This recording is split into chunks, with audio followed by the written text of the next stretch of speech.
Kompas Bisnis kembali untuk Anda dan saudara, kami masih berbincang terkait dengan budaya flexing. Sebenarnya apakah flexing ini hanya hal-hal negatif atau juga bisa dimanfaatkan untuk hal-hal yang positif? Masih bersama dengan kami adalah Irfan Agia, psikolog konsumen.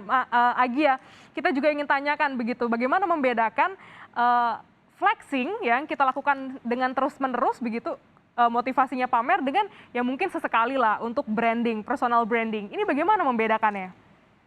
Ya, flexing sendiri sebetulnya suatu aktivitas yang netral ya, jadi bisa positif ataupun negatif. Karena seperti yang tadi sempat disampaikan juga, flexing juga bisa jadi wadah untuk meningkatkan confidence gitu ya, atau percaya diri kita gitu. Tapi mungkin yang jadi berbahaya adalah ketika motivasinya sudah berubah ya gitu. Jadi mungkin awalnya hanya untuk menunjukkan gitu ya, kita mendapatkan suatu achievement tertentu gitu ya, atau punya skill atau lifestyle yang baru gitu ya. Tapi ketika kita mendapatkan afirmasi yang positif dari lingkungan sekitar gitu ya, kita bisa didapatkan, wah keren nih gitu ya, wah kok kamu bisa kayak gitu ya, pengen coba kayak kamu juga. Nah, kita cenderung jadi jadi ingin mempertahankan afirmasi positif tersebut, jadi kita jadi keterusan gitu ya. Nah, yang berbahaya adalah ketika motivasinya itu sudah menjadi eksternal, kita melakukan suatu hal atau aktivitas karena ingin mendapatkan pengakuan atau atensi dari orang lain.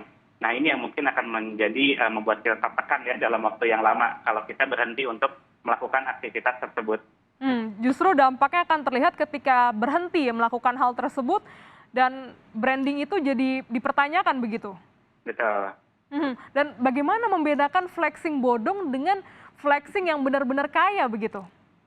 Ya, jadi flexing bodong dan benar kaya sebetulnya dari sisi psikologis kita bisa lihat dari aspek motivasi tadi ya. Jadi motivasi itu dalam psikologi ada dua sifat ya. Yang pertama ekstrinsik atau eksternal, yang kedua adalah intrinsik atau internal. Jadi kalau flexing bodong itu cenderung didrive-nya oleh faktor eksternal, yaitu ingin mendapatkan recognition atau pengakuan gitu ya dari pihak eksternal, sehingga biasanya ada unsur self claim. Nah, ini mungkin yang membedakan ya dengan yang beneran kaya. Jadi ada unsur self claim-nya gitu ya, ataupun effort-nya cukup besar untuk terlihat kaya. Jadi orang melihatnya ada istilahnya trying to hard gitu ya, kayak benar-benar berusaha untuk kelihatan kaya gitu. Tapi kalau orang yang betul-betul punya wealth gitu ya, beneran kaya, motivasinya akan berbeda.